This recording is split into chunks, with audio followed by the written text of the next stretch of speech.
चिंगुड़ी आपने बहुत भेराइटी खाई किंतु आज मु चिंगुड़ी गोटे यूनिक रेसिपी शेयर करी जार ना हूँ चिंगुड़ी भुना मसाला। यह रुटी परोटा नान सहित डाली भात सहित बहुत बढ़िया लगी था। वीडियो को लास्ट पर्यंत देखंतु, लाइक शेयर कमेंट करंतु। रेसिपीटी भल लगे लाइक शेयर कमेंट करंतु। चलंतु देखिबा आर मेकिंग प्रोसेस। एटा होची मुंबई रे गोटे फेमस बीच जोठी की बोट रे फ्रेश माछ चिंगुड़ी आसता है। एठी सबू माछ चिंगुड़ी सबू बाहर जगह को एक्सपोर्ट भी होता है। तो ये जो बड़ बड़ चिंगुड़ी विभिन्न वेराइटी माछ एठी मिलता है। देखंतु बड़ बड़ लॉबस्टर भी मिले, बड़ चिंगुड़ी भी मिले। तो मु चिंगुड़ी नेक आसली सफा करिकरी मु बड़ बड़ चिंगुड़ी आनथिली किंतु ताकू सफा करिकरी मु यूज करछि।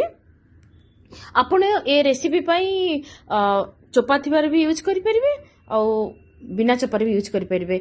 चलो देखिबा।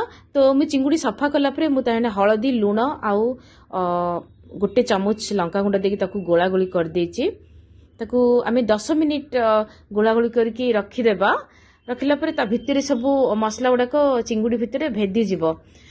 भेजिला परे तार ने टेस्ट एनहांस हबो। तबरे पियाज नेछि मु 4-5टा बड़ बड़ पियाज नेछि। एमती लंबा लंबा साइज रे मु पियाज काटिछि। जेमति कि ए रेसिपीटा रे लंबा लंबा पियाज दरकार।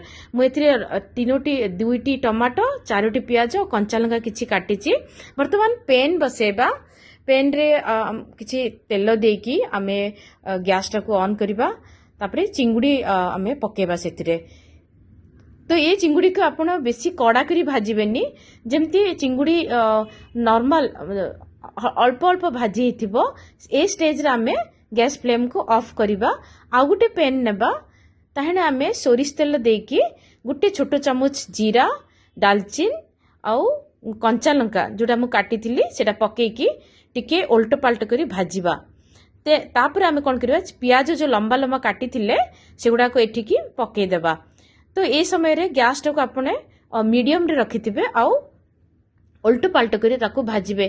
तो या को हमें पूरा ताको कड़ा करी भाजीबानी।